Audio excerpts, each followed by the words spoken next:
Morning વિદ્યાર્થી. આજે આપણે ધોરણ 9 માં વિજ્ઞાન વિષયમાં આપણી આસપાસના દ્રવ્યો વિશે ભણવાનું છે. અગાઉના લેક્ચરમાં આપણે દ્રવ્ય વિશે વાત કરી હતી કે દ્રવ્ય છે એ કોને કહેવાય છે, દ્રવ્યના ઉદાહરણ કયા કયા છે. તો આપણે એના વિશે પુનરાવર્તન કરી નાખીએ ફટાફટ. તો કે જે વસ્તુ કે પદાર્થ દળ કે કદ બંને ધરાવે છે એને દ્રવ્ય કહે છે.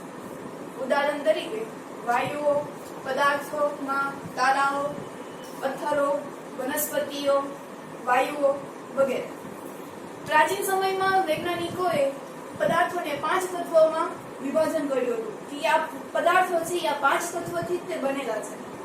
એને આપણે પંચતત્વ કહીએ છીએ. આ પંચતત્વમાં આવે છે વાયુ, આકાશ, ધરતી એટલે કે પૃથ્વી, અગ્નિ અને પાણી. બ્રહ્માંડમાંની દરેક વસ્તુઓ છે એ આ 5 તત્વથી બનેલી છે. ગ્રીક વૈજ્ઞાનિકોએ પણ આ 5 તત્વોના આધારે વર્ગીકરણ કર્યું હતું. પણ આધુનિક વૈજ્ઞાનિકોએ દ્રવ્યને 2 ભાગમાં વર્ગીકરણ કર્યું છે, ભૌતિક સ્વભાવને આધારે અને રાસાયણિક ગુણધર્મોને આધારે. ભૌતિક સ્વભાવના આધારે આપણે ધોરણ 9 માં જ ભણવાનું છે, જ્યારે રાસાયણિક ગુણધર્મો છે એ આપણે અગાઉના ધોરણમાં આપણે ભણવાનું છે. તો ભૌતિક સ્વભાવના આધારે આપણે એવું સાબિત કર્યું કે દ્રવ્ય છે એ કણ છે, સતત ગતિશીલ છે. એમાં આપણે પ્રવૃત્તિ જોઈ કે આપણે એમાં પાણી લીધું હતું અને એમાં ખાંડ નાખ્યું હતું અને ખાંડને પછી હલાવ્યું હતું કે જેથી પાણીમાં જે કણો છે એની વચ્ચે ખાલી જગ્યા હતી. આ જ ખાલી જગ્યામાં ખાંડના કણો છે એમાં સમાવેશ થઈ ગયા હતા. તો એના આધારે સાબિત થયું કે દ્રવ્ય છે એ કણ છે. બીજી પ્રવૃત્તિના આધારે જોયું હતું કે દ્રવ્ય છે એ કણ આપણે સાબિત કરી નાખ્યું, પણ એ કણ છે એ સૂક્ષ્મ છે, અતિ સૂક્ષ્મ છે, નરી આંખે જોઈ શકાય છે કે નહીં. તો એ પ્રવૃત્તિ આપણે સાબિત કરી હતી. તો એ આપણે પ્રવૃત્તિ આપણે ફરી યાદ કરી લઈએ કે પોટેશિયમ પરમેંગેનેટ એટલે કે KMnO4 ના 2-3 ટુકડા 100 ml ના પાણીમાં આપણે નાખ્યા હતા, જેથી પાણી છે એ રંગીન થઈ ગયું. આ રંગીન દ્રાવણમાંથી 10 ml કસનળીમાં એ રંગીન દ્રાવણ લઈને બીજા 90 ml શુદ્ધ પાણીમાં ઉમેર્યું હતું, જેથી એ પાણી પણ રંગીન થઈ ગયું. પણ પેલા બીકર કરતા બીજા બીકરનું પાણી છે એ થોડું આછું થઈ ગયું. એવી જ રીતે આવું જ પુનરાવર્તન આપણે 5 થી 8 વખત કર્યું હતું અને એને આધારે છેલ્લે તારણ નીકળ્યું હતું કે પોટેશિયમ પરમેંગેનેટના કણો છે જે આપણે 2-3 ટુકડા નાખ્યા હતા એમાં પણ નાના નાના કણો છે, એટલે કે દ્રવ્ય પણ અતિ સૂક્ષ્મ છે કે એના નાના નાના ટુકડાઓ પણ હજારો લીટર જેટલા ભાગને રંગીન કરી નાખે છે. તો હજી આપણે આગળ હવે એની લાક્ષણિકતાઓ વિશે આપણે વાત કરીએ. તો એ લાક્ષણિકતાઓમાં પહેલો ટોપિક આપણે આવે છે કે દ્રવ્યના કણો વચ્ચે ખાલી સ્થાન છે એટલે કે અવકાશ છે. પ્રવૃત્તિ નંબર 1 આપણે હમણાં જોઈ હતી કે ખાંડ, મીઠું, ડેટોલ, પોટેશિયમ પરમેંગેનેટ આ બધા જ કણો છે એ પાણીમાં છે એ સમાવેશ થઈ જાય છે. જે ખાલી જગ્યા છે એમાં આ કણો છે એ સમાઈ જાય છે. જ્યારે આપણે લીંબુ શરબત બનાવતા હોઈએ છીએ ત્યારે ખાંડ, મીઠું નાખીએ છીએ ત્યારે આ જ ખાંડ, મીઠું છે એ આપણે ઉપરના ભાગમાં નાખીએ છીએ અને ચમચીથી હલાવીએ છીએ, જેથી ઉપરનું લીંબુ શરબત પાણી પણ નીચેના લીંબુ શરબતના પાણી જેટલો જ તે ટેસ્ટ આવે છે. તો એનો મતલબ એવો થાય કે કણો છે એ સમગ્ર જેટલું આપણે બનાવ્યું હતું એ બધામાં સમાન રીતે છે એ સમાઈ જાય છે. જે જગ્યાએ ખાલી સ્થાન છે એ બધી જ જગ્યાએ સમાઈ જાય છે. તેવી જ રીતે ચા, કોફી જ્યારે આપણે બનાવીએ છીએ ત્યારે એ જે ચા, કોફી છે એ આપણે કોફી છે એ ઉપર દૂધમાં નાખીએ છીએ ઉપર, ત્યારે એને ચમચીથી હલાવી દે છે ત્યારે એ જ કોફીનો ટેસ્ટ છે એ સરખો જ આવે છે. તો આમ એ સાબિત થાય છે કે જ્યારે એક દ્રવ્યના કણો બીજા દ્રવ્યમાં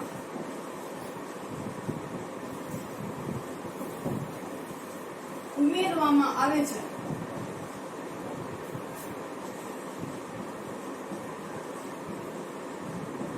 ત્યારે સમગ્ર દ્રાવણ જે આપણે બની ગયું હોય એ સમગ્ર દ્રાવણ એક સમાન હોય છે.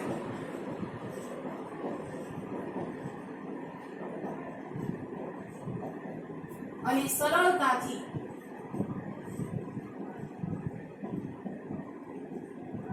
મિશ્ર થઈ જાય છે.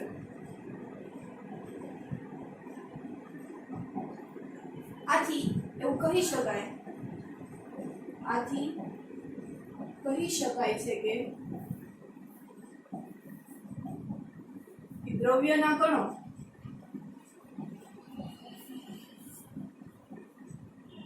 વચ્ચે ખાલી સ્થાન, વિજ્ઞાનની ભાષામાં આપણે કેવું હોય તો અવકાશ રહેલા હોય છે. કેમ કે અવકાશ હોય તો જ તે ઈ જે કણો છે ઈ ખાલી જગ્યામાં છે ઈ સમય થાય છે. તો આપણે આ પહેલી લાક્ષણિકતા ભણી કે દ્રવ્યના કણો વચ્ચે ખાલી સ્થાન એટલે કે અવકાશ રહેલા હોય છે. તેમાં આપણે લીંબુ શરબત, ચા, કોફી, ડેટોલ, પોટેશિયમ પરમેંગેનેટ, ખાંડ, મીઠુંના આધારે આપણે સમજ્યા. ફરી વખત કે જ્યારે એક દ્રવ્યના કણ છે બીજા દ્રવ્યમાં ઉમેરવામાં આવે છે ત્યારે સમગ્ર દ્રાવણ છે એક સમાન બની જાય છે અને સરળતાથી મિશ્ર થઈ જાય છે. જેમ દૂધમાં પાણી નાખતા પાણીનો સમાવેશ દૂધમાં થઈ જાય છે, છૂટું પડતું નથી. તો એના આધારે કહી શકાય કે દ્રવ્યના કણો વચ્ચે ખાલી સ્થાન રહેલા હોય છે. આપણે બીજાની વાત કરીએ કે દ્રવ્યના કણ ગતિશીલ હોય છે. દ્રવ્યના કણ ગતિશીલ હોય છે. ઉદાહરણમાં આપણે જોઈએ તો આપણને ચોપડીમાં પ્રવૃત્તિ આપી છે કે જ્યારે એક અગરબત્તી હોય છે એ આપણે રૂમમાં સળગાવીએ છીએ ત્યારે તેનો ધુમાડો છે એ ધુમાડો હવામાં ભળી જાય છે. તો હવામાં પણ તેના થોડાક અવકાશ હશે ત્યારે જ તે ધુમાડાના કણો છે એ જે હવામાંના ખાલી જગ્યા કણોમાં છે, હવાના જે ખાલી કણો છે એમાં એ સમાવેશ થઈ જાય છે. જેથી જ તે જ્યારે આપણે શ્વાસ લઈએ છીએ ત્યારે નાક દ્વારા આપણે એને અનુભવી શકીએ છીએ કે આ સુગંધ છે એ કયા ફ્લેવરની છે, ગુલાબની છે, પાઇનેપલની છે, મોગરાની છે.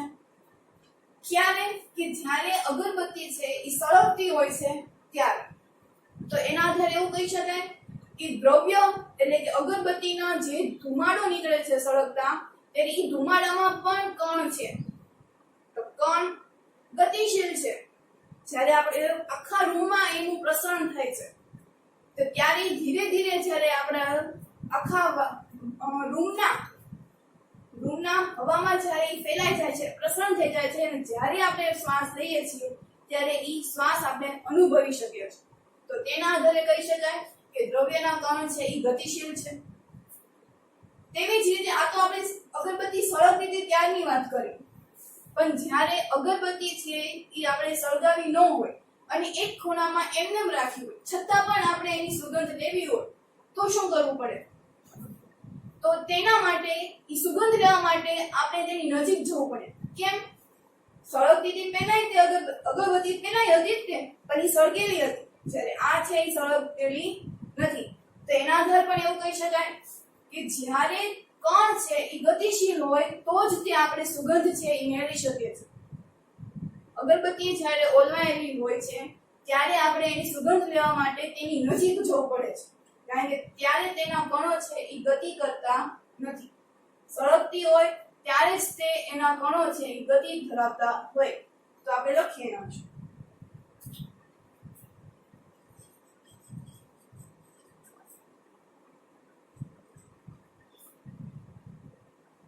સૌપ્રથમ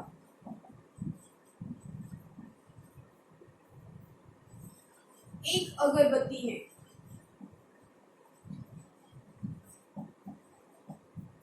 રૂમમાં એક ખૂણામાં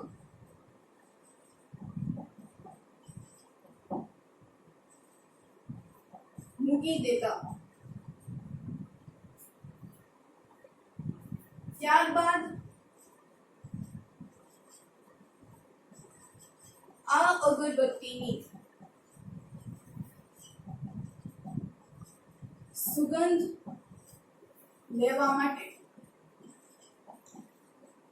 આપણે અગરબત્તીની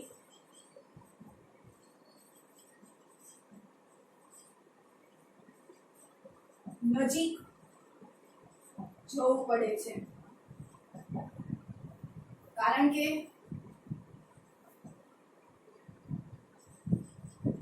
ઓલવાયેલી અગરબત્તીના કણો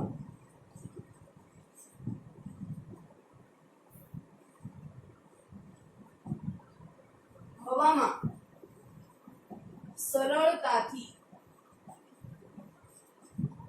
મિશ્ર થતા નથી એટલે કે ખાલી સ્થાનમાં એનો સમાવેશ થતો નથી. આથી આપણે સુગંધ લેવા નજીક જવું પડે છે.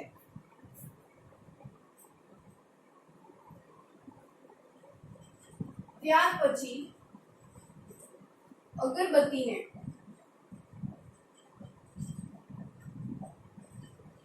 સળગાવી દેતા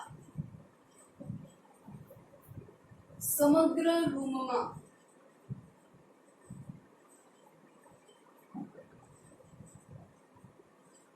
અગરબત્તીની સુગંધ ફેલાઈ જાય છે.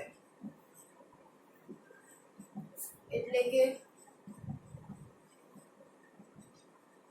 હવાના ખાલી સ્થાનમાં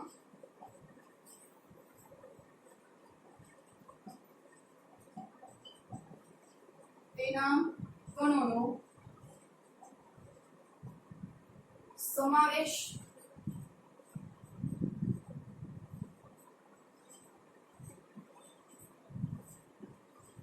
થઈ જાય છે. આથી અગરબત્તીની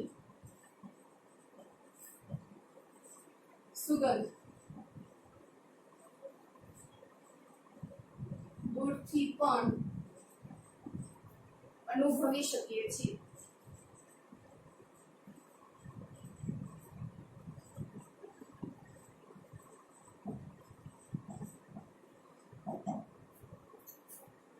તો આના આધારે સાબિત થઈ જાય કે દ્રવ્યના કણ છે એ સતત ગતિશીલ છે.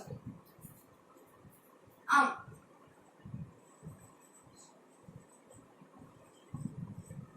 દ્રવ્યના કણ સતત ગતિશીલ છે. આપણે પહેલી પ્રવૃત્તિમાં એવું જોયું હતું કે દ્રવ્યના કણો વચ્ચે ખાલી સ્થાન છે. ખાલી સ્થાન હશે એટલે કે બીજા કોઈના દ્રવ્યો છે એ ખાલી સ્થાનમાં સમાવેશ થઈ જશે. ઉદાહરણમાં આપણે લીધા હતા.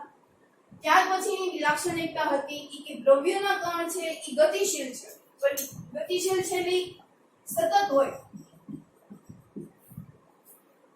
સતત ગતિશીલ હશે. તો એમાં આપણે ઉદાહરણ લીધું હતું. બીજું કોઈ આપણે ઉદાહરણ લેવું હોય તો ફૂલ, ગુલાબના ફૂલ.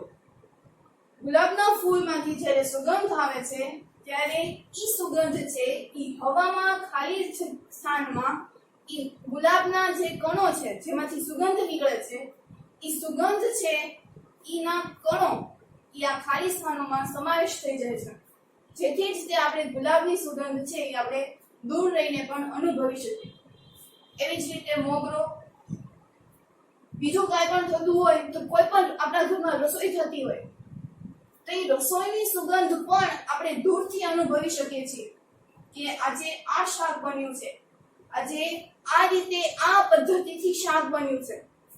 મમ્મી ઘરે બનાવતી હોય તો તમે જોયું હશે કે મમ્મીએ ખાલી વઘાર કર્યો હોય છતાં પણ એ વઘારની સુગંધ આપણા સુધી આવે છે. આપણે બનાવવા નથી ગયા છતાં પણ આપણે અનુભવી શકીએ કે મમ્મીએ છે એ વઘાર કર્યો છે, આ પદ્ધતિથી મમ્મીએ રસોઈ બનાવી છે. તો ઈ રસોઈ છે ઈ કોના આધારે? તો કે જ્યારે રસોઈ બને છે ત્યારે ઈ રસોઈમાંથી ગરમ ધુમાડા છે ઈ તપેલીની બહાર નીકળે છે અને ઈ તપેલીનો ધુમાડો છે ઈ હવામાં કણો વચ્ચેનું સ્થાન લઈ લે છે કે જેથી ઈ હવામાં સરળતાથી મિશ્ર થઈ જાય અને જ્યારે આપણે શ્વાસ લઈએ છીએ ત્યારે ઈ શ્વાસ આપણે નાક દ્વારા લઈને નાકના સંકેતો દ્વારા નાસિકોટો તો એના દ્વારા આપણને અનુભવ થાય કે આ સુગંધ છે એ આની છે. અને જેમ જેમ આપણે દ્રવ્યને વધારે ગરમી આપતા જઈએ તો એમ એમ એના કણોમાં છે એ ગતિ આવે છે. જેમ જેમ આપણે તાપમાન વધારતા જઈએ તેમ તેમ એની ગતિમાં વધારો થાય છે. તો આપણે હવે એના વિશે આપણે સમજીએ. હવે આપણે બીજી પ્રવૃત્તિઓમાં જોવાનું છે. તો બીજી પ્રવૃત્તિ એ આપણે જોવા મળે છે કે જુદી જુદી ઘનતા ધરાવતા હોય જુદી જુદી ઘનતા ધરાવતા પ્રવાહીના પ્રસરણ માટે કેટલો સમય લાગે છે તો ઈ આપણે જોવાનું છે. તો એ પ્રવૃત્તિ તમને આપી છે કે ઈ 2 બીકર લેવાના છે. એ બંને બીકરમાં અડધો અડધો બીકર છે એ પાણી ભરવાનું છે. પાણી ભર્યા બાદ તેમાં ધીરેથી સાઈનું ટીપું છે એ નાખવાનું છે અને બીજા બીકરમાં છે એમાં મધનું ટીપું નાખવાનું છે. આ બંને બીકરને થોડાક સમય માટે એક ખૂણામાં મૂકી દેવાના છે હલાવ્યા વગર. આ બંને બીકરને એક ખૂણામાં મૂકી દેતા એવો ખ્યાલ આવે છે કે શાહીનું ટીપું છે ઈ પાણીમાં કે જે પ્રથમ બીકરમાં આપણે નાખ્યું હતું તો ઈ પ્રથમ બીકરમાં આપણે શાહી નાખીએ થોડા સમય પછી તે સમગ્ર પાણીમાં સરળતાથી ફેલાઈ જાય છે. એટલે કે એનું પ્રસરણ છે એ ઝડપથી થાય છે. જ્યારે મધનું ટીપું છે એ મધનું ટીપું છે એ સરળતાથી પ્રસરણ પામતું નથી. કેમ? તો કે એની ઘનતા છે એ વધારે છે. તો એના પરથી એવો ખ્યાલ આવે કે જેની ઘનતા ઓછી તે સરળતાથી પ્રસરણ પામે છે, જ્યારે જેની ઘનતા વધારે હોય તે સરળતાથી પ્રસરણ પામતું નથી. આપણે બીજું ઉદાહરણ જોવું હોય તો તેલ અને ઘી. તેલ છે એ સરળતાથી છે એ પ્રસરણ પામે છે, જ્યારે ઘી છે એનું પ્રસરણ સરળતાથી પામતું નથી. ઉનાળાની વાત નથી, ઉનાળામાં તો આ ગરમીમાં સરળતાથી ઘી છે એનું પ્રસરણ થાય જ એટલે કે એ ગઠમાં ન હોય. તો એના પર આપણને ખ્યાલ આવે કે જ્યારે 2 દ્રવ્યો હોય છે એ બંને દ્રવ્યની ઘનતા છે અલગ અલગ હોય છે. તો જેની ઘનતા ઓછી છે એ સરળતાથી પ્રસરણ પામે છે અને જેની ઘનતા વધારે છે તે સરળતાથી પ્રસરણ પામતું નથી. તો આપણે એના વિશે લખીએ.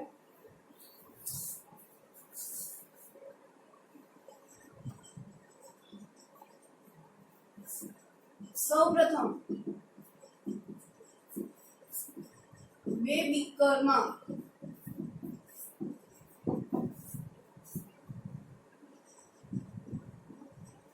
અડધું બીકર પાણીથી ભરો. ત્યારબાદ પ્રથમ બીકરમાં એક શાહીનું ટીપું ઉમેરો અને બીજા બીકરમાં મધનું એક ટીપું ઉમેરો. શું વાત કરી કે પહેલા તો સૌપ્રથમ 2 બીકર લીધા, એ 2 બીકરમાં પાણી ઉમેર્યું, પ્રથમ બીકરમાં શાહીનું ટીપું નાખ્યું, જ્યારે બીજા બીકરમાં છે એ મધનું ટીપું નાખ્યું. આ બંને બીકર એક ખૂણામાં હલાવ્યા વિના થોડા સમય માટે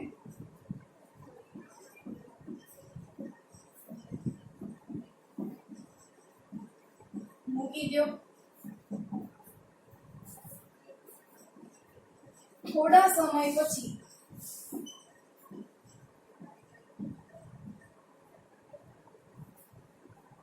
પ્રથમ બીકર કે જેમાં શાહીનું ટીપું ઉમેર્યું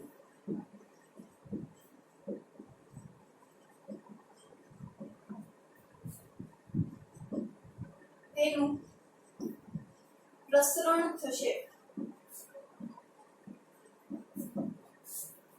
જ્યારે બીજા વિકલ્પ કે જેમાં મધનું ટીપું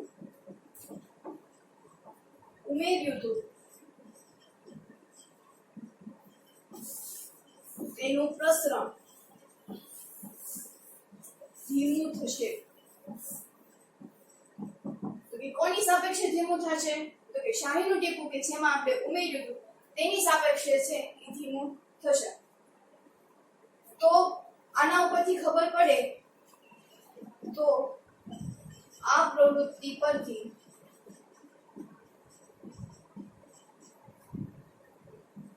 સાબિત થાય છે કે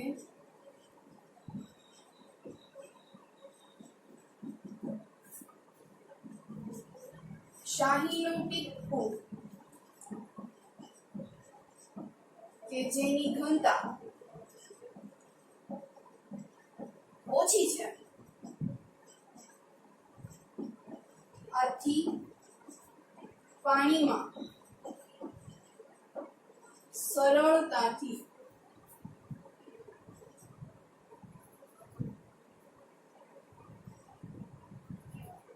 પ્રસરણ થાય છે.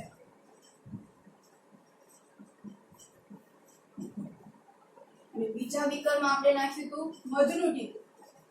તો કે મધનું ટીપું કે જેની ઘનતા વધારે છે આથી પાણીમાં સરળતાથી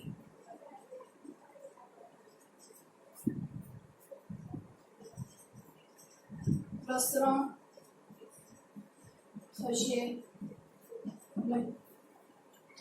ફરી એક વખત જોઈ લઈએ. દ્રવ્યના કણો સતત ગતિશીલ હોય છે. તેમાં બીજી પ્રવૃત્તિ હતી કે જુદી જુદી જે ઘનતા ધરાવતા હોય તો એ ઘનતાના આધારે પ્રસરણ થવા માટે શું લાગતો સમય બંનેનો સમાન હોય છે? તો આપણે એ સાબિત કર્યું. સાબિત કરવા માટે આપણે વિકલ્પ લીધું હતું, ત્યારબાદ પાણી, ત્યારબાદ શાહી અને મધ. સૌપ્રથમ બીકરમાં આપણે પાણી ભર્યું, ત્યારબાદ એક બીકરમાં શાહીનું ટીપું નાખ્યું, ત્યારબાદ બીજા બીકરમાં છે એ મધનું ટીપું નાખ્યું. બંને બીકરને થોડા સમય માટે તેને હલાવ્યા વિના એક ખૂણામાં મૂકી દેવાનું હોય છે. થોડા સમય બાદ આપણે અવલોકન કરીએ તો ખબર પડે કે શાહીનું ટીપું છે એ સરળતાથી પાણીમાં પ્રસરણ થાય છે, જ્યારે મધનું ટીપું છે એ સરળતાથી પ્રસરણ થતું નથી. તો એનો મતલબ શું થાય અહીંયા કે શાહીનું ટીપું છે એની ઘનતા છે એ ઓછી છે, જ્યારે મધના ટીપાની ઘનતા છે વધારે. હવે અહીંયા ઘનતા એવું આપણે ક્યારના બોલીએ છીએ તો ઘનતા એટલે શું? ઘનતા છે શું? તો કે ઘનતા એક પદાર્થની એવી રીતે નક્કી થાય કે એનું દળ અને કદ બંનેનો ગુણોત્તર કરીએ અને એ જે જવાબ મળ્યો હોય આપણને એને ઘનતા કહેવાય છે. ઘનતાને આપણે સંજ્ઞામાં દર્શાવવું હોય તેને રો વડે દર્શાવાય છે. ઘનતા બરાબર એટલે કે એને રો વડે દર્શાવાય. દળ અને કદ એ બંનેનો આપણે ગુણોત્તર લઈએ છીએ ત્યારે એ ઘનતા મળે છે. આ જ ઘનતા છે એ પાણીની ઘનતા કરતા જો ઓછી હશે તો જ તે પાણીમાં તરશે, મગર સરળતાથી છે એ પ્રસરણ થઈ જશે. પ્રસરણ મતલબ ફેલાય છે પાણીમાં. તો શાહીનું ટીપુની ઘનતા છે એ ઓછી છે, આથી પાણીમાં સરળતાથી પ્રસરે છે, જ્યારે મધના ટીપાની ઘનતા એ વધારે છે, તેથી પાણીમાં સરળતાથી પ્રસરણ થતું નથી. તો એના પરથી એવો ખ્યાલ આવે કે દ્રવ્યના કણો છે એ સતત ગતિશીલ છે. ત્યારબાદ હવે આપણે પ્રવૃત્તિ 3 દ્વારા સમજીએ. પ્રવૃત્તિ 3 માં આપણને એવું કહેવામાં આવ્યું છે કે દ્રવ્યના કણો છે એ શું આપણે એનું તાપમાન વધારીએ તો પ્રસરણ માટેનો જે લાગતો સમય છે એ માં શું ફેરફાર થાય છે કે નહીં, આપણે તો એના વિશે સમજવાનું. તો એની માટે સૌપ્રથમ બે પાત્ર લેવાના છે. એ બે પાત્રમાં એકમાં ગરમ પાણી ઉમેરવાનું છે અને એકમાં છે ઠંડુ પાણી ઉમેરવાનું છે. આ બંને પાત્રમાં કોપર સલ્ફેટ એટલે કે CuSO4 અને બીજું પોટેશિયમ પરમેંગેનેટ એટલે કે KMnO4 આ બંને દ્રાવણમાંથી આ બંને બીકરમાં ઉમેરવાનું છે. આ બંને કણો છે એમાંથી કયું દ્રાવણ છે એ ફટાફટ આ કણોને એ ઓગાળી દેશે. તો કે જે ગરમ પાણી છે એ આ બંને દ્રાવણને ફટાફટ છે એ ઓગાળી દેશે, જ્યારે ઠંડુ પાણી છે એ આ બંને કણોને સરળતાથી પીગાળી દેશે નહીં. તો એનું કારણ શું છે કે એ ગરમ પાણી છે એ ફટાફટ કરે છે, ઠંડુ પાણી છે એ ધીરે ધીરે ઓગાળે છે. તો એની માટેનું કારણ છે તાપમાન. તાપમાન છે ખૂબ જ મહત્વનું છે. તો આપણે પહેલા એના વિશે આપણે વાત કરી લઈએ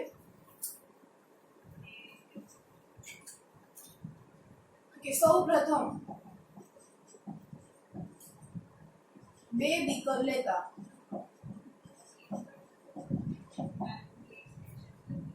તેમાંથી એક બીકરમાં ગરમ પાણી અને બીજા બીકરમાં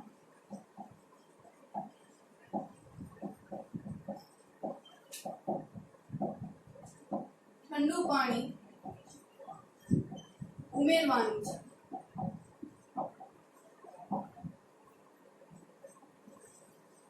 આ બીકરમાં કોપર સલ્ફેટ એટલે થશે CuSO4 અને પોટેશિયમ પરમેંગેનેટ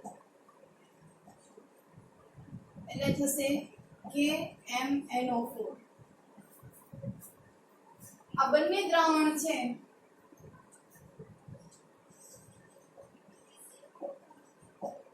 આ બંને કણ દ્રવ્ય બીકરમાં વારાફરતી ઉમેરવાનું છે. આથી અવલોકન કરતા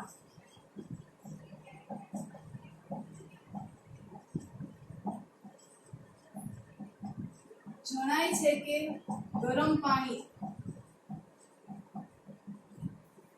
કે જેનું તાપમાન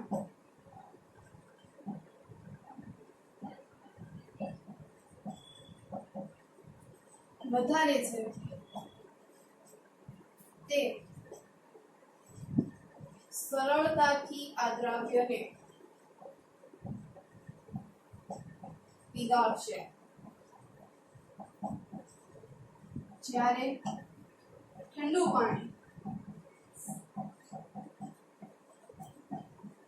પીગાળશે નહીં. અહીંયા તાપમાનની વાત કરી પ્રવૃત્તિમાં કે બે પ્રવૃત્તિમાં આપણે જોયું કે એકમાં આપણે સુગંધને આધારે કીધું કે કણ છે એ સતત ગતિશીલ છે, જ્યારે બીજી પ્રવૃત્તિમાં આપણે એવું કીધું કે કણ દ્રવ્યના જે કણ છે એમાં એની ઘનતા વિશે આપણે વાત કરી હતી કે જેની ઘનતા વધારે છે તે સરળતાથી પીગાળશે નહીં અને જેની ઘનતા ઓછી છે તે સરળતાથી પ્રસરણ છે એ કરશે. ત્રીજી પ્રવૃત્તિમાં આપણે એવું જોવાનું છે કે તાપમાન બદલાતા જેનું પ્રસરણ છે તો એની માટેનો સમય કેટલો લાગે છે. તો એ સમય માટે આપણે જોયું કે સૌપ્રથમ બે બીકર લીધા, એ બે બીકરમાં પાણી ઉમેર્યું, ત્યારબાદ આ પાણીમાં છે એ એકમાં ગરમ પાણી છે જ્યારે બીજું બીકર છે એ ઠંડુ પાણી છે. એક બીકરમાં તમે CuSO4 નાખ્યું છે ત્યારે બીજા બીકરમાં CuSO4 નાખો. CuSO4 એટલે કે કોપર સલ્ફેટ. બંને વારાફરતી નાખીને જોવાનું છે કે સરળતાથી કયું ઝડપથી છે એ પ્રસરણ કરે છે. તો ગરમ પાણી હશે તો CuSO4 ને સરળતાથી એ પીગાળી દેશે. તેવી જ રીતે પોટેશિયમ પરમેંગેનેટ એટલે કે KMnO4 એને પણ સરળતાથી છે એ પીગાળી દેશે, જ્યારે ઠંડા પાણીમાં છે એ પીગળાશે નહીં. આનો ઉપયોગ આપણે જ્યારે ઘરે જાંબુ બનાવતા હોય છે ત્યારે પણ કરીએ છીએ. મમ્મી છે ઈ જાંબુની ચાસણી બનાવવા માટે એની ચાસણી છે એટલે કે ખાંડને પીગાળવા માટે ઈ ગરમ કરે છે. તો જેમ જેમ આપણે ગરમ કરતા જાય તેમ કણો છે એની ગતિ વધારશે એટલે કે એની ગતિ ઊર્જામાં વધારો થશે. ગતિ ઊર્જા વધારશે એટલે કે તેના કણો છે સરળતાથી પીગળી જશે. એવી જ રીતે ખાંડ પણ છે. એ ખાંડમાં આપણે જ્યારે ગરમ કરીએ છીએ ત્યારે ખાંડના કણો પણ એની ગતિ ઊર્જામાં વધારો કરે છે. એટલે આથી જ આપણે જ્યારે જાંબુ બનાવીએ ત્યારે મમ્મી છે એ ચાસણીને ગરમ કરે છે, ગરમ ચાસણી કરે છે. તો અહીંયા આપણે વાત કરી કે સૌપ્રથમ બીકર લેતા તેમાંથી એક બીકરમાં ગરમ પાણી લેવાનું છે જ્યારે બીજા બીકરમાં ઠંડુ પાણી છે. બીકરમાં કોપર સલ્ફેટ અને પોટેશિયમ પરમેંગેનેટ આ બંને બીકરમાં વારાફરતી બંને દ્રાવ્ય છે એ ઉમેરવાનું છે. તો એના પરથી આપણને અવલોકન કરતા એવું જણાય કે ગરમ પાણી છે કે જેનું તાપમાન ઠંડા પાણી કરતા વધારે છે તો એ ગરમ પાણી છે એ આ દ્રાવ્ય છે CuSO4 અને KMnO4 એને પીગાળી દેશે. જ્યારે ઠંડુ પાણી છે એ પીગાળશે નહીં. તો એના પરથી એવું થાય કે તાપમાન જેમ જેમ તાપમાન બદલાતું જાય એટલે વધારે વધારે કરતા જઈએ તેમ એનો પ્રસરણનો સમય છે એ ઝડપથી થવા લાગશે. એની કેમ તો કે એનો જે કણ છે એમાં વધારો થયો. તો અહીંયા પ્રશ્નો એવા છે કે પાત્રમાં જ્યારે આપણે ઘનસ્ફટિક કણ જ્યારે આપણે કાંઈ પણ વસ્તુ જ્યારે દ્રાવ્ય છે એ ઉમેરીએ છીએ ત્યારે તેના ઉપરના ભાગમાં શું જોવા મળે છે તો કે જ્યારે આપણે પાત્રમાં ઘનસ્ફટિક આપણે ઉમેરીએ છીએ ત્યારે પાત્રમાં તેની ઉપર પીગળતું હોય તેવું આપણને જોવા મળે. તો કે પાત્રમાં ઘનસ્ફટિકમાં પ્રસરણ થવું એટલે કે જે નાના નાના કણો છે એ ધીરે ધીરે છે પીગળવા જશે. એટલે પાત્રમાં ઘનસ્ફટિકમાં પ્રસરણ થવાની શરૂઆત છે એ થવા લાગશે. બીજો પ્રશ્ન એ છે કે સમય પસાર થતા શું થાય છે? જેમ જેમ આ સમય પસાર થતો જાય કે આપણે એનું તાપમાન છે વધારતા જ જાય તો છેલ્લે શું થશે તો કે જેમ જેમ સમય પસાર થાય તેમ તેમ એના સ્ફટિકો છે એ ઘનમાંથી પ્રવાહીમાં રૂપાંતર થઈ જાય. આપણે જોયું હોય તો કે બરફની ટ્રેમાંથી આપણે જ્યારે બરફ બહારના વાતાવરણમાં લાવીએ છીએ ત્યારે એ બરફ છે એ સરળતાથી પીગળી જાય છે. ફ્રીજમાં કેમ નથી પીગળતું? કારણ કે ત્યારે તેનું જે તાપમાન હોય છે એ સ્થિર રહે છે. એનું તાપમાનમાંથી ફેરફાર થાય છે એટલે કે બરફ હતો એ ઘન હતો જ્યારે આપણે બાહ્ય વાતાવરણમાં લાવીએ છીએ ત્યારે ઘનમાંથી પ્રવાહીમાં પસાર થઈ જાય છે. તેવી જ રીતે આપણે સ્ફટિકો નાખ્યો એ ઘન હોય તાપમાન વધારતા જાય તેમ તે પ્રવાહીમાં રૂપાંતર થતા છે. તેના દ્વારા પ્રશ્ન 3 છે કે તેના દ્વારા ઘન અને પ્રવાહી કણો વચ્ચે શું ખ્યાલ આવે? એવું તો શું થયું હોય તો એ તમને થાય તો કે ઘન અને પ્રવાહી એ બંને એકબીજામાં મિશ્રણ થઈ જાય. જ્યારે આપણે બરફ છે એ આપણે બહાર કાઢીએ છીએ ત્યારે એમાંથી પાણી થઈ જાય છે. જ્યારે એ જ પાણીને ફરી વખત આપણે બરફ બનાવવો હોય ત્યારે ફ્રીજમાં આપણે મૂકીએ છીએ ત્યારે એ જ પાણીનું છે આપણે બરફ જોવા મળે. તો કે તેના દ્વારા ઘનનું પ્રવાહીમાં મિશ્રણ થાય છે. ઘનમાંથી શેમાં મિશ્રણ થઈ ગયું? પ્રવાહીમાં. પ્રશ્ન 4 એવો છે કે શું તાપમાન બદલાતા મિશ્ર થવાનો દર બદલાતો રહે છે? તો એવું થાય છે તેવું શા માટે થાય છે અને જે થાય છે તો એ કેવી રીતે થાય?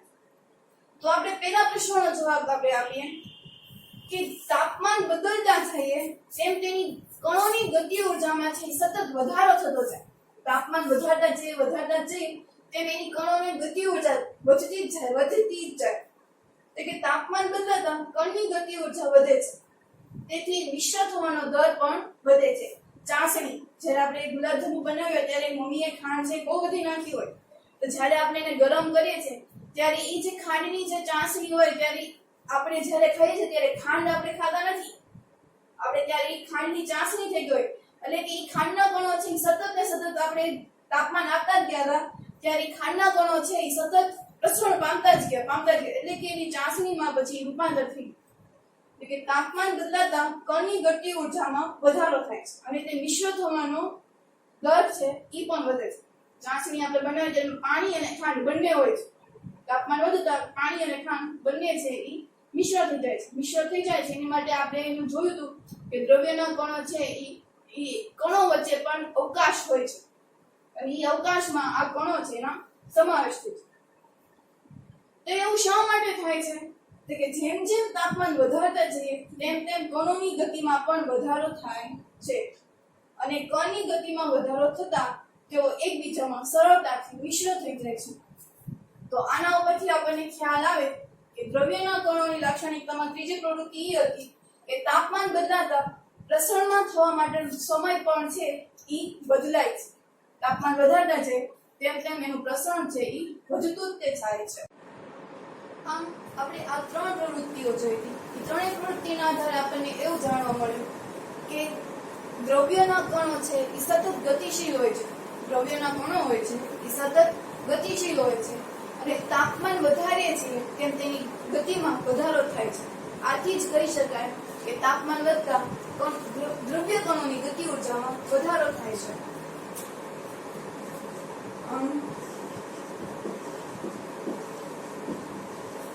દ્રવ્યોના કણો સતત ગતિશીલ હોય છે અને તાપમાન વધતા તેના કણોની ઊર્જા વધે છે. આથી કહી શકાય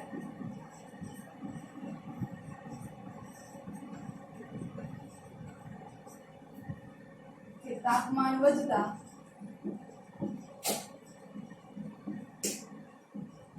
કણોની ગતિ ઊર્જા વધે છે. ત્યારબાદ આપણે જોઈએ તો કે પ્રવૃત્તિ આપણે ત્રણેય કરી હતી. તો એ ત્રણેય પ્રવૃત્તિમાં એવું જોવા મળ્યું કે દ્રવ્યના કણો છે એકબીજામાં એવી રીતે ગોઠવાયેલા હોય છે કે એને આંતરસંમિત મિશ્રિત કહે છે. આંતરમિશ્રિત કહે છે કે એ ત્રણેય પ્રવૃત્તિમાં આપણે જોયું કે દ્રવ્યના કણો છે એકબીજાને આકર્ષણ બળથી જોડાયેલા હોય છે. કે દ્રવ્યના કણો અને બીજા કોઈ દ્રવ્યના કણો છે એમાં મિશ્ર થઈ જાય છે, પછી એને કોઈ અલગ પાડી શકતો નથી. આમ ક્યારે થશે કે જ્યારે દ્રવ્યના કણો છે એ બીજા દ્રવ્યના કણોમાં સમાવેશ થાય છે, એટલે કે બે જુદા જુદા પ્રકારના દ્રવ્યો છે જ્યારે એકબીજામાં મિશ્રિત થાય છે ત્યારે એ ઘટનાને પ્રસરણ કહે છે. લખીએ આપણે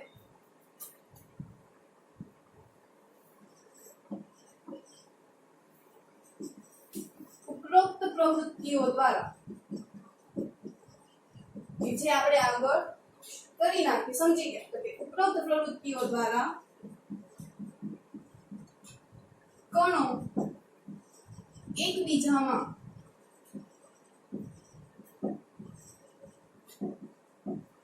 આંતરમિશ્રિત એકબીજા સાથે જોડાયેલા હોય છે.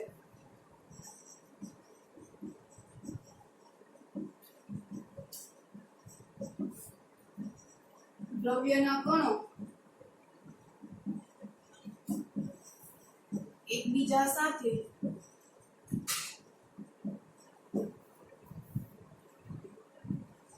જોડાયેલ હોય છે. આપણે બીજી રીતે કેવું હોય તો કે એકબીજામાં સરળતાથી મિશ્ર થઈ જાય છે.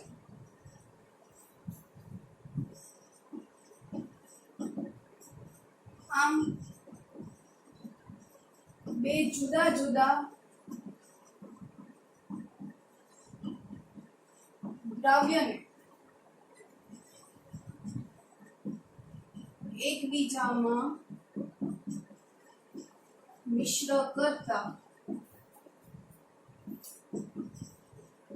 તેઓ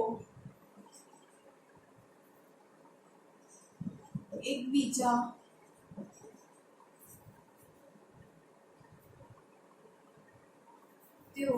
ખાલી જગ્યામાં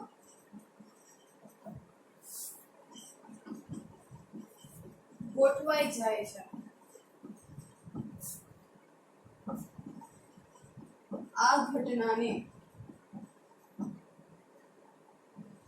પ્રસરણ કહે છે, જેને ઇંગ્લિશમાં ડિફ્યુઝન કહે છે. શું કીધું તો કે ઉપરોક્ત પ્રવૃત્તિ એટલે કે આપણે ત્રણ પ્રવૃત્તિઓ જોઈતી. કઈ?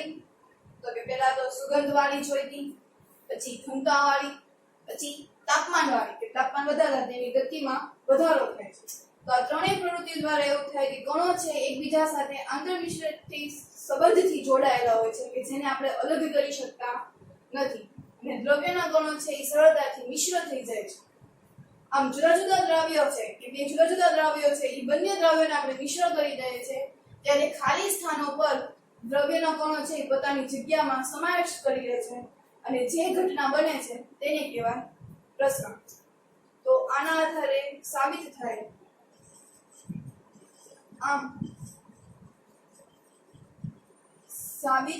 છે કે દ્રવ્યના કણ સતત ગતિશીલ હોય છે. ત્યારબાદ આપણે ત્રીજી લાક્ષણિકતાઓ જોઈએ કે દ્રવ્યના કણો એકબીજા સાથે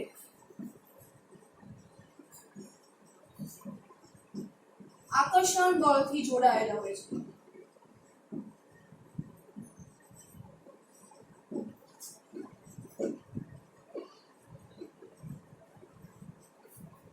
એમાં તમને પ્રવૃત્તિ આપી છે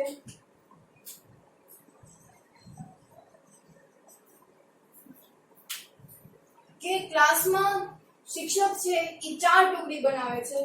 પ્રથમમાં જે ટુકડી છે એ ટુકડીના વિદ્યાર્થીઓને તેઓ એવું કહે છે કે તેઓ પાછળથી હાથ કાઢીને એકબીજાની કમર પર રાખીને તેઓ જોડાયેલા હોય એકબીજા સાથે. એટલે કે એક ટુકડી છે એ પાછળથી હાથ કાઢીને એકબીજાની કમર સુધી હાથ રાખે અને એવી રીતે એક બળ બનાવે છે. બીજું જે જૂથ છે જે બીજી ટુકડી છે એને શિક્ષક એવી રીતે કહે છે કે તેઓને એકબીજાના હાથના પંજા પકડવાના છે. ત્રીજી ટુકડી એવી છે કે જેને ફક્ત ને ફક્ત એક આંગળી વડે તેને એક આખી સાંકળ બનાવી છે. આ ચાર એટલે કે પ્રથમ ટુકડી હતી એને કમર ઉપર હાથ રાખીને સાંકળ બનાવી હતી. બીજી હતી તો કે એકબીજાના પંજાને પકડીને સાંકળ બનાવવાની હતી. ત્રીજી ટુકડી હતી એને હાથની પેલી આંગળીની વડે એક સાંકળ બનાવી હતી. જ્યારે ચોથું જે જૂથ હતું એને આ ત્રણેય જૂથને તોડવાના હતા અને નાના નાના ટુકડાઓમાં વિભાજિત કરવામાં હતા. તો પ્રશ્ન એવો થાય કે સૌથી વધારે જૂથને તોડવા માટે કોણ આ ત્રણેય જૂથમાંથી વધારે સક્ષમ હશે? તો આપણને એવો ખ્યાલ આવે તો કે પ્રથમ ટુકડી કે જેને એકબીજાના કમર ઉપર હાથ રાખીને એક સાંકળ બનાવી હતી. આ પ્રવૃત્તિઓ છે કે આપણે સ્કૂલ શરૂ થાય ત્યારે આપણે કરીશું.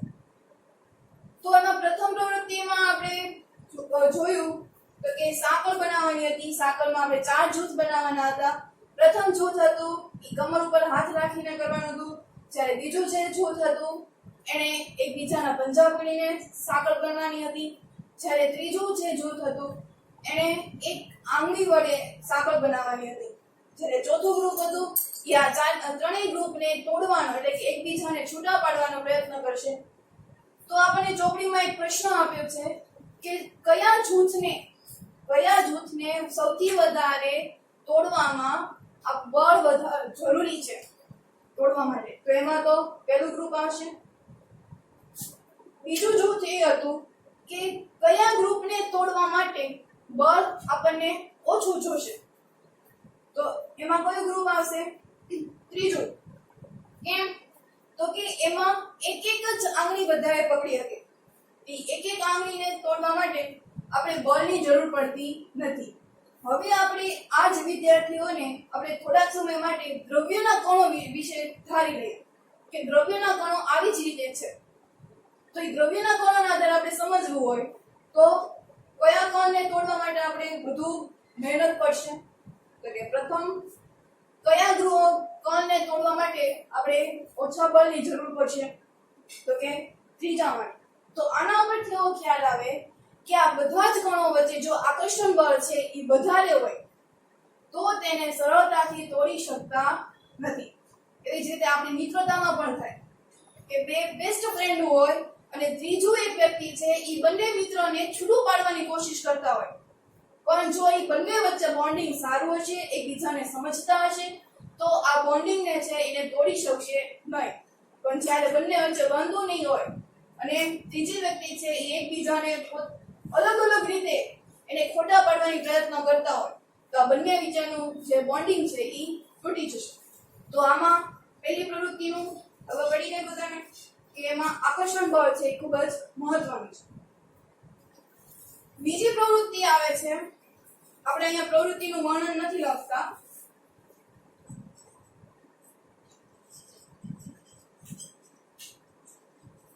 પ્રવૃત્તિ નંબર 2. તો એમાં આપણે લોખંડની ખીલી, ચોક અને રબર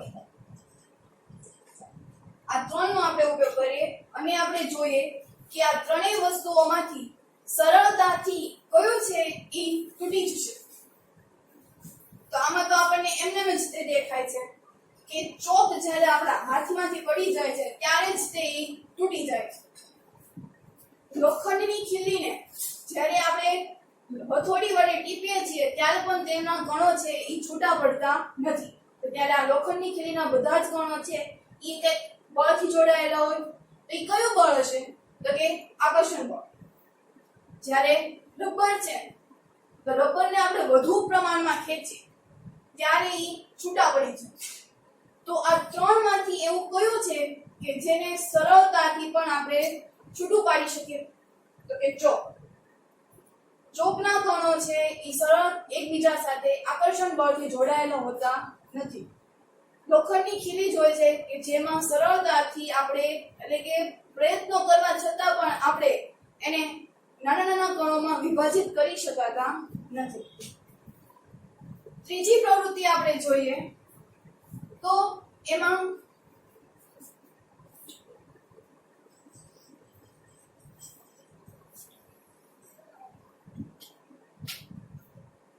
ત્રીજી પ્રવૃત્તિ આપણે જોવી હોય તો કે જ્યારે આપણે ઘરમાં પાણીનો નળ છે એ શરૂ કરીએ છીએ અને એ પાણીના નળમાંથી જ્યારે પાણી નીકળે છે અને ત્યારે આપણે હાથ રોકી રાખીએ છીએ તો તમે અનુભવ્યું હશે કે પાણી છે એ આપણા હાથને ધક્કો મારે છે.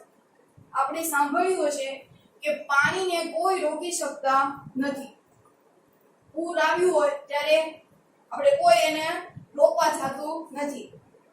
તો એવી જ રીતે જ્યારે આપણે નળ શરૂ કરીએ છીએ અને આપણે હાથ રાખીએ છીએ વચ્ચે તો ત્યારે પાણી છે એ ધક્કો મારે છે એને વહેવા માટે. તો ત્યારે પણ અહીંયા એવું સાબિત થાય કે પાણીના જે કણો છે એ એકબીજા સાથે આકર્ષણ બળથી જોડાયેલા છે, એટલે કે એનો જે ધક્કો હોય છે એ આપણા હાથને આગળ ખસેડી દે છે. એટલે જ તે પાણી છે એ આપણે એને રોકી શકતા નથી.